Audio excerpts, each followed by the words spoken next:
મોટી થઈ ગઈ હો. હા હો, મોટી થઈ ગઈ ને ક્યાં ખારું ઠેકાણું હોય તો ધ્યાનમાં રાખજો. લે ઠેકાણું તો હામું જ છે, આ રહ્યો મારો દીકરો. ના રે ના બાપા, મારે તો નથી દેવી તમારા કાળિયાને. એ તારી સોડી ક્યાં એટલી બધી રૂપાળી છે કે મારા છોકરાને કાળિયો કેસો? અમારે તો જો સુરતમાં બંગલો હોવો જોઈએ, સરકારી નોકરી અને ગામડે તો જમીન હોવી જ જોઈએ, પણ ખેતી કામ ન કરે હો મારી છોકરી. અને વિદેશમાં તો ફરવા લઈ જવી પડશે અમારી છોકરીને. અમારે તો મારી દીકરીને સોટી ને જીન્સ ટોપ ને એવું ઘરમાં પહેરવા દેવા જોઈ, એવું હાહરું ગોતવાનું છે.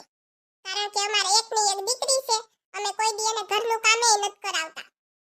અમારી દીકરી તો લાડકી બહુ છે, એટલે અમારે એવું હાહરું ગોતવું પડે ને, એને હાસવે એવું. અને તમારા ઘરે શું છે?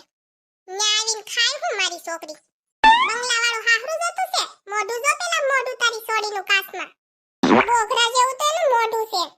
હાથી જેવા તો દાંત છે મોટા મોટા, જોને દેખાડે. તે હવે હરબાઈને પાછી કે મારી સોડી ખેતી કામ નહીં કરે.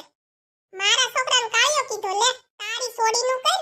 મારા ઘરે બકરા લીંડા કરે ને એવું મોઢું છે તારી સોડીનું. મારી સોડી સાડી નહીં પહેરે.